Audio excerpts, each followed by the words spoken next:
this form of it for the reading part. You can print this out if you prefer to write, or you can just make marks on here. What we're going to do now is mark up this short reading. So if you need to pause the video and read this first, that's fine. But we're going to talk about ways that you can encounter the reading itself. So let's talk about reading. You can read aloud or silently, however you'd like, and then writing as you read is called marginalia. That's what the assignment for today was talking about, how to mark a book. There are 4 types of writing that you can use: reaction, navigation, connection, and critical. So we're going to practice some of these. Reaction is, how does it make you feel? So what's your gut reaction? So you can write ha, you can do little smiley faces or angry faces, but it gives you a chance to describe how you feel about some of the things that they're saying.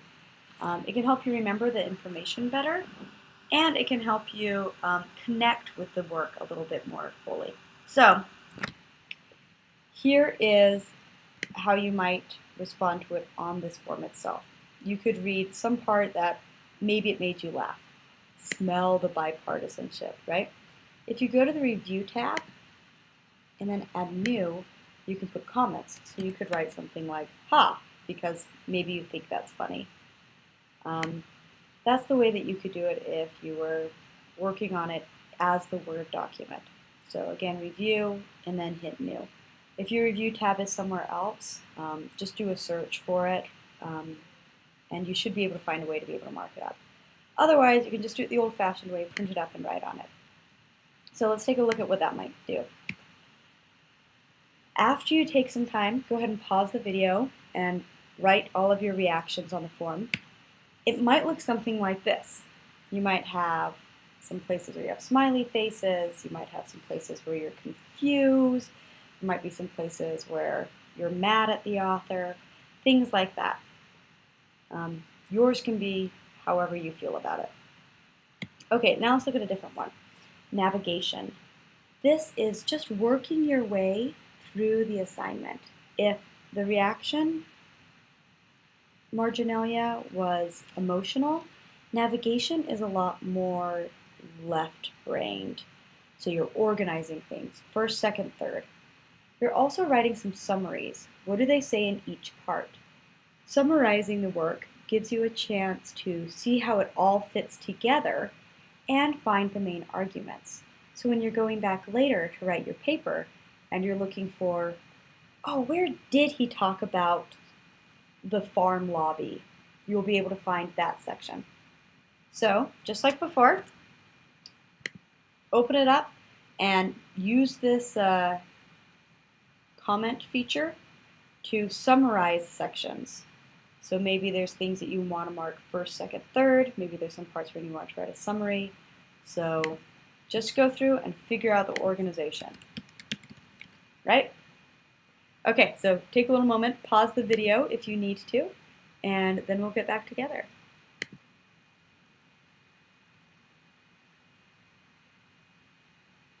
Okay, if you've had a chance to pause the video and practice navigation marginalia, this is what it looked like on mine.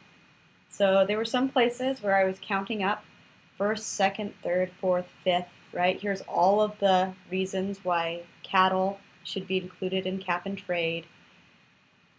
Here I am explaining, oh, this section is about pricing. This is about economic efficiencies, low cost, right? So I'm just summarizing and I'm just counting up where everything is. The next type is connection. So connect the piece in with other types of writing or experiences and connect it with itself. So you might say something like, this disagrees with what they said earlier. That's called intratext connection. Intertext is when you go from one text to another. This is like intramural sports, like when you play extreme frisbee, ultimate frisbee with somebody in school.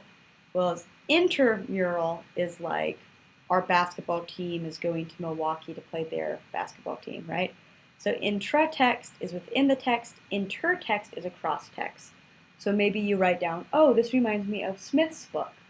Or maybe you write down something like, oh, this reminds me of this other article. This is going to be really useful for this assignment because you're going to be doing a lot of these connections. The other thing that's useful is to make a personal connection. Does the reading connect with your own experience? So it will connect the arguments to other conversations, and you'll be able to remember the whole connection, how everything fits together, and not just take one person's word for it. So, as usual, try it yourself, pause the video if you need to, and make some comments that connect.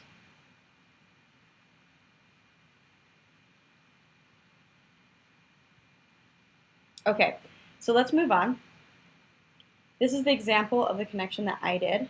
So there's one part that reminds me of the beef website that I looked at. There's one that reminds me of a New York Times article I read. Something reminded me of my economics class. But there's also things that are just, my experience. Well, my aunt doesn't have high cholesterol. Or, it is true that milk ads are really, it's not just beef. There's also a milk issue that's connected with how cows are included in our culture. So all of this is just making connections with different ideas and connecting them together. Okay. Final way that we're going to look at writing is the critical approach. That's where you start to think, is this the best way to approach the topic? Is this the best way to say it? This is where you think about things like, is that really true? This is where you get to actually criticize them instead of just summarizing what they're saying or responding emotionally. So you'll come up with good counterarguments, you'll explore possibilities. This type of reading is useful right now, but it will be extremely useful when you get to your final project, where you actually get to make the argument. So, as usual, take a moment, try it out, make some comments either on the Word document or written down. Pause the video if you need to, and we'll be back when you're ready. Okay, so this is what my critical example may look like.